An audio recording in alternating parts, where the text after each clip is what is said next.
It's something very real and very shocking and amazing that you're going to hear in the next few minutes. And Tamara Rand is our guest, of course. So where did this take place? We're going to see the tape in just a second. This took place on a show called Maurice and Company. It's Dick Maurice, and it's with cable news, and it's out of Las Vegas, and it was done January 6th. Ladies and gentlemen, stop what you're doing and watch this tape. You'll be amazed.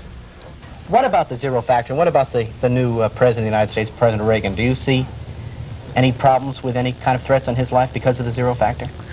Well, I feel as though he's in a crisis cycle only in two times in this next year.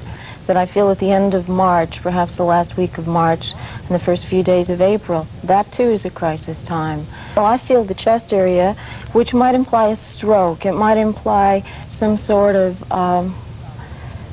heart attack or heart failure. I even hate to say it, to be very frank with you, but then I also feel something like that, a thud, and in my mind I can see a little scenario, and it came first in my dreams right after he was elected, and it had to do with a gun, and it had to do with shots all over the place, and it had to do with that thud. Instead of being a stroke as I initially felt, I felt it might actually be an assassination attempt or a shot to the president. I get a, like me, I get a little blonde look or a fair-haired look, and I know, I feel it's just one person if indeed it happens, and I really frankly hope I'm wrong. If something should happen to the president, do you have an initial?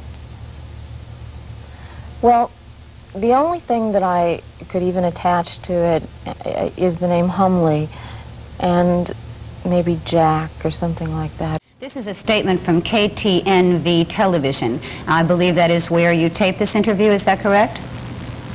In Las Vegas? Las Vegas, in Channel 13. General Manager Ed Quinn has said, and I quote, "To the best of our knowledge, the Tamara Rand interview aired this morning on ABC's Good Morning America and NBC's Today Show was never aired on KTNV prior to today. We have reason to believe the interview was taped on March 31st, the day after the assassination attempt." On Monday, when this began to come down about the president, Mr. Maurice called me right away and he said, "Tamara, I want an exclusive on this. Remember what you've said. We want you to re-articulate exactly what it was you said." The tape that we just saw at the beginning of this program, I believe you were able to see it out there as well in our Los Angeles bureau. Is that correct? Yes. Was that the tape when he had you re-articulate your feelings that was just done on March 31st? Or is that the tape that you tell us was done on January 6th of this year? I believe that's the tape that was January 6th. All right, let us now go to General Manager Ed Quinn. He is on the phone with us. He is the General Manager of KTNV. To the best of my knowledge, it appears that that program was taped on March 31st. 3 days ago. Yeah, today's the 2nd, the day after the assassination attempt. When this interview aired today on Good Morning America and on the Today Show, it was seen by some of the crew, and when they saw the date on there of January 6th, they said that wasn't an interview that was taped on January the 6th, that was an interview that was taped on the 31st of March. But that wasn't even the same crew. Pardon? Mr. Quinn, it wasn't the same crew. Well, so it was... How could they know about the first shooting if they weren't there either? Well, there was a portion of the crew that was the same. The director who was in charge of the production, and also the audio man. With Tamara Rand to do the taping, it was our understanding that we would be doing a 5-minute segment first, in which there would be a reenactment of sorts concerning a discussion that Tamara had made a prediction concerning an assassination attempt against President Reagan. This was March 31st, the day after the assassination attempt. On Thursday, when we saw the video on Good Morning America and the Today Show, I was outraged because it was the video we'd done. It was taped March 31st, and now it had a super on it that said January 6th, taped January 6, 1981, and that is not correct. Gentlemen, were any of you or all of you involved on the taping on January 20th? Yes. Yes. Yes, All of indeed, you. we were. All of us. What about a taping on January 6th? January 6th tape, we know for a fact that Tamara was not even present in the studio for that taping session. All right, and you said the first time that she taped a program in January, she was very nice to us. When you say the first time in January, were you referring to the 6th or the 20th? I'm referring to the 20th because that is the only time I have ever seen Tamara Rand before Tuesday in our studio. And I have run audio on the Dick Maurice show, every show that's been done in our studio with the exception of 1 week, and she wasn't on that week either.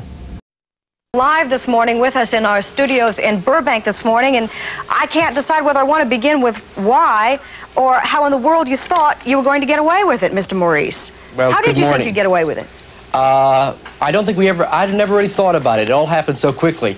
You asked about why. It was because I was trying to help out a friend. I really didn't even know what was happening until I was on my way to the television studio. My producer, Gary Greco, and Tamara Rand had talked it all out, and they more or less came up with a plan. How soon after the shooting of the president did Ms. Rand, in fact, contact you and your producer? Believe it or not, I was writing my newspaper column when the telephone rang, and it was Tamara Rand on the telephone. I learned that the president had been shot from Tamara Rand, who had said at that point that she'd made the prediction on the show. Well, a lot of psychics have made predictions on my television show, and so it wasn't that unusual. In the beginning, I really thought she had made the prediction on the TV show, and it wasn't until we had examined the tape fully that we realized, and she, by the way, was already on her way to Las Vegas to be on my national radio program and to tape some things for Cable News Network. But it wasn't until after we reviewed the tape, until she was standing in my home, did we know the fact that she did not exactly ever make that prediction on my show. Well, let's be specific. She said that she predicted in the phony interview that the president was in danger sometime at the end of March or the first few days of April, that he would be, she thought, shot in the chest, that the assassin would be a sandy-haired radical, but he wouldn't look like one, and that his name might be something like, oh, Jack Humley. How much of that had you ever heard before March 30th? I never heard any of that before March 30th. She claims that she was simply re-articulating predictions she'd made before. How specific was she before? Totally untrue. She never made that prediction on my radio or television shows. I called Dick Maurice, and I said to him, do you remember if I made a prediction like this because everything's happening? Didn't I make it on your show? He said, absolutely. He said, I know you did. I was told by both Dick Maurice and Gary Greco to come to Las Vegas. They called my secretary. They asked me to come. When Kelly Lang asked if I had the tape, I told her that she should check with Dick Maurice as to which tape. Dick Maurice told me, and so did Gary Greco, if they couldn't find a documented tape, then they would have one of those inserts at the bottom that would say reenactment or dramatization of the past prediction. Why didn't you tell Kelly that that was a dramatization on the morning you appeared on this program last week? Because I didn't know. I've never seen, I don't get their cable station. I had never seen the tape or the past tape. You didn't see it the morning it was played before your interview with Kelly?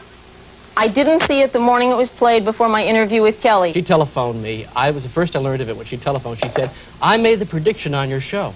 And at first I believed her because I do a late night radio show. We have 3 psychics on a week.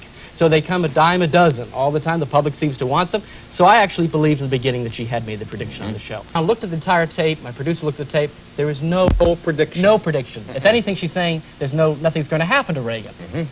Well, she walks through the door in my house, and I said to her, Tamara, there is no prediction on the tape. She said, I know that, dummy. She said, I know what I say and what I don't predict. She said, but I need a favor.